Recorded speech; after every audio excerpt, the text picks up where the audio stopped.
O divorciado é um depenado. Esta sabedoria popular está presente em diversos memes da internet. O mais famoso é o meme dos 3 galos. Tem o galo solteiro, o galo casado e o galo divorciado. E tem diversas variações. Tem o meme dos cachorros, tem o meme dos cavalos, tem o meme dos leões.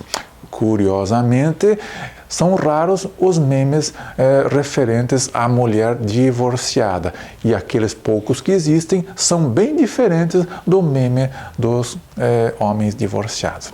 Então, neste vídeo, vamos tentar responder a pergunta: será que o divorciado realmente é um depenado?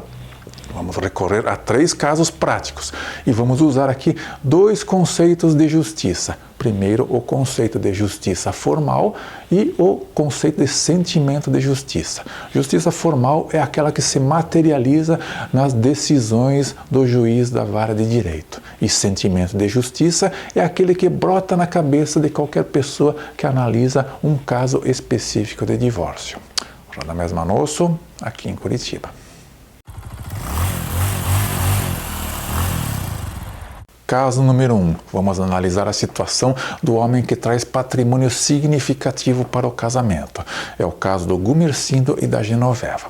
A Genoveva não trouxe patrimônio para o casamento, mas o Gumercindo sim. Ele é filho único de um casal de fazendeiros que já estão em idade avançada. Durante o casamento, num período curto ali, os 2 pais do Gumercindo falecem e ele herda a fazenda de 100 acres da família. Passa-se mais um tempo e ocorre o divórcio. Nessas condições, a justiça formal é clara. A Genoveva vai ficar com 50 acres e o Gumercindo com 50 acres. A justiça formal foi feita ali sem nenhuma dúvida. Mas qual é o sentimento de justiça que está na cabeça do Gumercindo nessa hora? Fui depenado. Por quê? Ele pensa dessa maneira, porque o patrimônio da família dele, metade foi entregue a uma mulher com a qual ele já não tem mais relações, com quem manteve um casamento curto e tumultuado. Poderia ter sido evitada essa situação? Sim, se o Gumercindo não tivesse casado com comunhão universal de bens. A comunhão parcial já o livraria dessa perda de 50 acres. E se o Gumercindo pensava em proteger a sua amada na velhice, considerando que ele faleceria antes, olha, nessas condições a Genoveva herdaria sem problemas a fazenda do Gumercindo. Caso número 2. Aqui nós vamos analisar a situação do casal que forma patrimônio durante a união. Vamos analisar o caso Ataliba e Astride. Eles começaram a união muito jovens, em regime de igualdade, nenhum dos 2 trouxe patrimônio significativo para o casamento e tinha um potencial de renda bastante semelhante. Ela era professora, ele era programador de computadores. Mas aí o Ataliba resolveu criar uma empresa com outros 2 sócios. Essa empresa de software foi muito bem sucedida, cresceu rapidamente, ganhou liderança no mercado, ou seja, tornou-se uma empresa muito importante que gera muita riqueza. Bom, veio o divórcio e eles tinham casado em comunhão parcial de bens, ou seja, tudo que foi conquistado durante o casamento é dividido meio a meio. A joia da coroa, nesse caso, são as cotas de capital do Ataliba na sua empresa. Ele tem várias opções nesse caso. Ele poderia vender suas cotas para os demais sócios e dividir o ganho meio a meio com a Astride. Ele poderia comprar 50% das cotas de capital da Astride pagando em dinheiro, mas optaram pela manutenção do Ataliba no controle da empresa e a Astride vai receber 50% dos dividendos regularmente que a empresa gera a partir das cotas do marido. Então, depois de um tempo, após um dia estressante de trabalho, após 12 horas dentro do escritório, o Ataliba foi conferir o que a Astride estava fazendo lá no seu Instagram. E ele viu que a Astride, naquele momento, estava fazendo um tour gastronômico pela Toscana, acompanhada de um rapaz bronzeado e musculoso. E nesta hora, qual foi o sentimento de justiça do Ataliba? fui depenado. Olha, tem solução por causa do Ataliba? Olha, eles casaram em comunhão parcial de bens, que é o regime mais comum de casamento nos dias de hoje. Quando eles casaram, não havia expectativa de que um teria rendimentos muito superiores ao outro. Olha, ele poderia ter casado com comunhão, com separação total de bens, o que não é tão comum assim. Mas tenho certeza que se um dia o Ataliba resolver casar de novo, ele vai contratar um advogado para redigir um pacto pré-nupcial bem detalhado e bem rigoroso.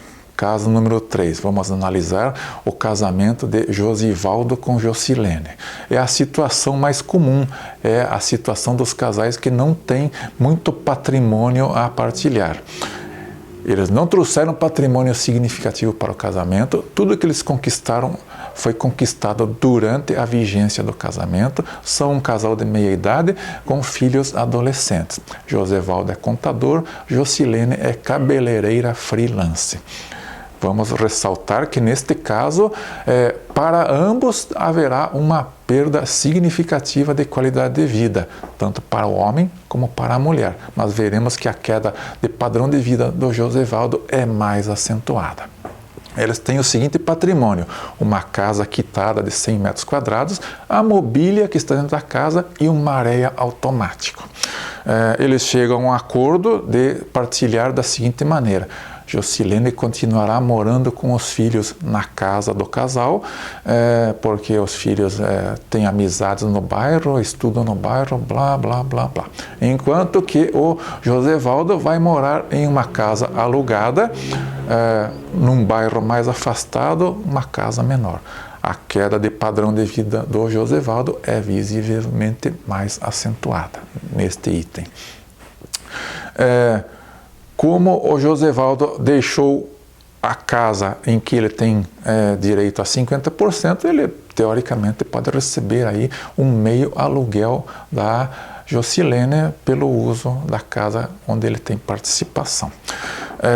Mas ele vai pagar o aluguel integral lá na outra casa onde ele está morando. Também, como ele deixou os móveis na casa antiga e ficou com maréia, ele vai ter que investir aí na compra de mobiliário para a sua nova casa. Com relação à questão de pensão para a mulher, não sou advogado, não sei se a Jocilene nesse caso tem pensão de ex-mulher. Ela é cabível quando a mulher não tem renda, ou quando ela abdicou de uma carreira profissional para cuidar dos filhos e da família. Talvez, nesse caso, a Jocilene consiga pleitear uma pensão de ex-mulher por um período limitado. O problema dessas pensões atinge principalmente os homens de mais alta renda, porque, nesse caso, a pensão de ex-mulher ela é calculada considerando a renda do marido e o padrão de vida da mulher no passado. Então, geralmente, os homens se sentem injustiçados nessa situação por terem que manter um padrão elevado de vida de uma ex-mulher. Também haverá a questão da pensão dos filhos. O Josivaldo vai ter que pagar pensão aos filhos, talvez uma coisa em torno de 30% de sua renda. Convenhamos, se ele estivesse casado, ele estaria investindo na criação dos filhos na condição de casado. Então, natural também que ele preste um auxílio para manter a criação dos filhos na condição de divorciado. Esta pensão para os filhos costuma ser questionada, principalmente no caso de homens com renda mais elevada, porque nesses casos o marido costuma questionar dizendo que o valor que ele está investindo na criação de seus filhos é muito superior ao que ele investiria caso ele estivesse na condição de casado. Então, talvez neste caso aí, relativo aos filhos, o prejuízo maior para o Josivaldo seja ele ficar alienado do convívio diário com seus filhos, alienado do direito e do privilégio de participar da educação de seus filhos. Você que está assistindo o vídeo até agora pode se perguntar, tá, mas e essas situações que você citou aí, não podem ocorrer de forma invertida? A depenada não pode ser a esposa durante o divórcio? Olha, é possível, acontece. Assim como acontecem os eclipses. Mas os eclipses são eventos tão raros que quando acontecem, todo mundo para observar. E por que o contrário, a situação da divorciada depenada é um fato excepcional? Muito por conta da dinâmica da formação de casais. As mulheres, ao formar uma parceria, ao escolher um companheiro, elas olham para cima, os homens olham para baixo. Isso quer dizer o seguinte, que provavelmente a mulher vai escolher um companheiro que tenha maior patrimônio e maior potencial de renda do que ela mesma. A situação contrária é muito rara. Isso é conhecido como hipergamia feminina, que é um fenômeno que se encaixa perfeitamente na hipogamia masculina. Agora vocês me permitam dar 2 dicas de Pedro e Bino para homens que pretendem assumir relacionamentos sérios.